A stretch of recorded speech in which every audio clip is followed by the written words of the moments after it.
प्रश्न आम्हाला विचारायचा आहे की दाऊद इब्राहिमच्या मध्यस्थीने आता या सलीम कुत्ताच्या हस्तकाला आता बडगुजरच्या माध्यमातून हे देवेंद्र फडणवीसांनी पक्षात घेतलंय। बडगुजरांना पक्षात घेण्याची थेट सूचना ही दाऊद इब्राहिमनी केली होती का, असा एक प्रश्न हा महाराष्ट्राच्या समोर हा निर्माण झालेला आहे। त्यामुळे दाऊद इब्राहिमची बेनामी जी संपत्ती आहे तिथे आता भारतीय जनता पार्टीला स्वतःचे कार्यालय उघडायचे आणि स्वतःच्या मंत्र्यांना ती जमीन द्यायची आहे। म्हणून आता बडगुजरांच्या माध्यमातून एक कार्पेट हा थेट दाऊद इब्राहिम पर्यंत हा टाकला गेलेला आहे।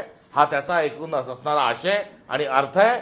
त्यामुळे एका अंडरवर्ल्डशी संबंधित माणसाला आणि हे आरोप कोणी केलेत, हे तुम्ही आपणच केले आहेत। एसआयटी नेमण्यासाठी कोण सांगितलंय, आपणच केलंय। फडणवीसच सांगतात की खूप गंभीर आहे, असंस्कृत आहे। उपमुख्यमंत्री सांगतात की हा कुत्र्याचाही अपमान आहे। आणि आता त्याचं जर लालूचांगण जर कुठे होत असेल आणि त्यांच्यासाठी आता विशेष करून भारतीय जनता पार्टीच्या अध्यक्षांना विशेष विमानाने आता येऊन स्वागत करावं लागत असेल, गळ्यामध्ये त्यांच्या रुमाल घालावं लागत असेल, तर दाल में कुछ काला है नहीं तो पुरी दाल की दाल काली आहे, हे कालच्या बडगुजर प्रकरणाच्या माध्यमातून सिद्ध झालंय।